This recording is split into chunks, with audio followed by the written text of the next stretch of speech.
Preparing for a Risk Analyst at Bank of America interview? You've reached Candy Mentor, and this video is for you. We'll walk through 15 key questions you're likely to face. For each question, you'll see a sample answer, followed by the key points to cover. Subscribe, like, and share, and drop a topic request in the comments. Question 1. Why do you want to work as a risk analyst at Bank of America? Bank of America is attractive because risk is tied directly to responsible growth, not treated as a back-office checklist. I would explain that a good risk analyst helps the business grow safely by identifying concentrations, testing assumptions, and escalating issues early. The role fits me because it combines data, judgment, regulation, and communication. I would also emphasize that in a large bank, small risk signals can matter across clients, products, and geographies. While answering, focus on Bank of America's responsible growth culture, why risk enables business decisions, your analytical strengths, and how you communicate risk clearly to stakeholders rather than just producing reports. Question 2. What are the main types of risk a large bank like Bank of America manages? At a bank, I think of risk as several connected categories rather than isolated buckets. Credit risk is the chance a borrower or counterparty fails to pay. Market risk comes from movements in rates, FX, equities, or spreads. Liquidity risk is the inability to meet obligations without unacceptable cost. Operational risk covers process, people, systems, cyber, and external events. The analyst's job is to measure each risk, but also understand how they interact under stress. Make sure to cover the major risk categories in banking. Give one plain English definition for each, and show that you understand interconnections during stressed markets or borrower deterioration. Question 3. How would you assess the credit risk of a corporate borrower? Credit risk assessment starts with repayment capacity. I would review financial statements, leverage, cash flow stability, collateral, industry outlook, and management quality. For a corporate borrower, I would focus on EBITDA, interest coverage, free cash flow, and covenant headroom, then stress those metrics under downside assumptions. I would not rely only on a model score. I would combine quantitative outputs with qualitative judgment and recommend limits, pricing, or mitigants. In your answer, talk about repayment capacity, leverage, cash flow, collateral, industry conditions, rating tools, covenants, and why analyst judgment matters, even when a credit model produces a score. Question 4. Explain value at risk, or VAR, and its limitations. VAR is a downside loss estimate at a chosen confidence level over a defined horizon. For example, a one-day 99% VAR of $10 million means losses should exceed $10 million on roughly 1 out of 100 trading days, assuming the model is valid. Its weakness is that it does not show how bad losses can be beyond the threshold. That is why I pair VAR with stress testing, scenario analysis, and backtesting. Be sure to mention confidence level, time horizon, interpretation of the loss estimate, limitations of VAR, and why Bank of America would complement it with stress testing and backtesting. Question 5. How would you approach stress testing a loan or trading portfolio? Stress testing asks what happens when normal assumptions break. I would design scenarios around macro shocks, rate moves, unemployment, credit spread widening, deposit outflows, or sector-specific deterioration. The key is not just producing a loss number. It is explaining drivers, management actions, and capital or liquidity implications. At Bank of America, I would connect stress results to risk appetite, limit setting, and regulatory expectations like CCAR.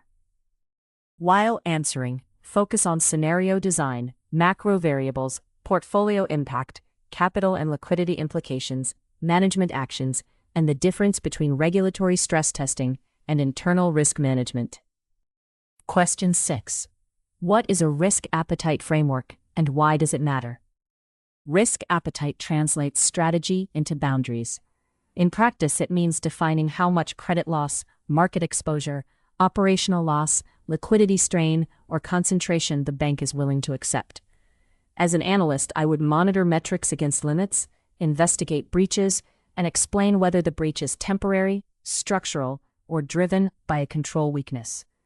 A strong framework supports responsible growth because it lets the business take risk deliberately, not accidentally. Make sure to cover how risk appetite translates strategy into measurable limits, how breaches are monitored, and why this supports Bank of America's responsible growth discipline. Question 7. If you noticed non-performing loans increasing in a portfolio, what would you do? If I saw NPLs rise, I would first separate volume, mix, and credit quality effects. I would check whether deterioration is concentrated by product, vintage, region, industry, or borrower rating. Then I would review delinquency roll rates, charge-offs, collateral values, and macro indicators. The goal is to identify whether this is an early warning trend or a reporting anomaly. I would escalate with evidence and propose tighter monitoring or limit changes. In your answer, talk about isolating drivers, checking concentrations, reviewing delinquency and charge-off trends, validating data quality, and escalating early warning signals with proposed actions clearly. Question 8. How do you evaluate whether a risk model is reliable? A risk model is only useful if its assumptions hold. I would evaluate conceptual soundness, data quality, variable selection, calibration, performance, and stability over time. For a credit model, I would compare predicted default rates with actual outcomes and review segmentation bias. I would also document limitations clearly, because model risk often comes from misuse, not just bad math. Strong validation gives decision-makers confidence without pretending the model is perfect. Be sure to mention conceptual soundness, data quality, calibration, backtesting, ongoing monitoring, documentation, and the risk that models can be misused outside their intended purpose. Question 9. What is liquidity risk, and what metrics would you monitor? Liquidity risk is dangerous because a solvent institution can still fail if it cannot fund obligations when due. I would monitor cash flow gaps, wholesale funding reliance, deposit stability, contingent liquidity needs, and high-quality liquid assets. Ratios like LCR and NSFR are useful, but I would also look at behavioral assumptions. In stress, client behavior changes quickly, so liquidity analysis must be forward-looking and conservative. While answering, focus on funding obligations, liquid assets, deposit behavior, cash flow mismatches, LCR and NSFR, and why liquidity risk can escalate quickly under stress. Question 10. How would you handle an operational risk incident discovered in a process you monitor? For an operational risk event, I would move quickly but stay structured. First, confirm facts, affected process, financial impact, client impact, and whether the issue is ongoing.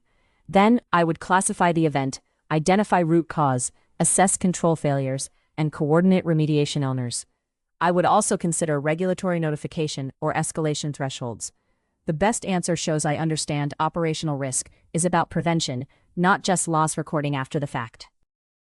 Make sure to cover immediate fact-finding, event classification, financial and client impact, root cause analysis, control remediation, escalation thresholds, and prevention of repeat operational losses later. Question 11. How would you present a risk report to senior management? Senior management needs insight, not a data dump.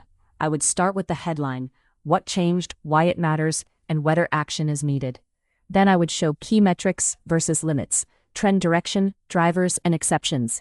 I would use visuals where helpful, but include enough detail for challenge. A good risk report should support decisions on exposure, controls, capital, or escalation, not merely describe history.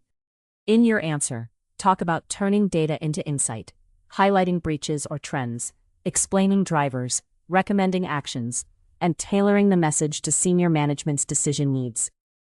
Question 12. How do Basel capital requirements affect risk management decisions? Basel capital rules make banks hold capital against unexpected losses. Risk-weighted assets translate exposures into capital requirements based on credit, market, and operational risk. A high-quality borrower or secured exposure generally receives a lower weight than a risky unsecured exposure. For a risk analyst, the point is not memorizing formulas, it is understanding how portfolio mix, ratings, collateral, and model outputs affect capital consumption, and return decisions. Be sure to mention risk-weighted assets, capital buffers, credit, market, and operational risk charges, and how portfolio composition or collateral affects required capital and profitability. Question 13. What would you do if the front office wanted to approve a deal you considered too risky? I would handle disagreement by separating facts from preferences. If the business wants more exposure, I would ask for the commercial rationale, then test it against risk appetite, borrower fundamentals, limits, and downside scenarios.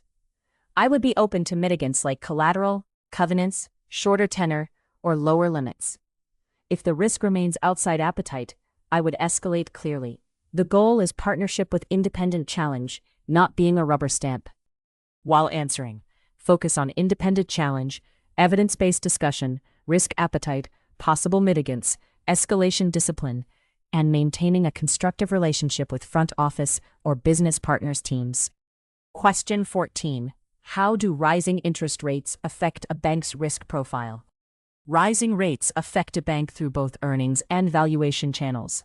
Asset yields may reset faster than deposit costs, helping net interest income initially. But higher rates can reduce loan demand, pressure borrower affordability, and lower securities values.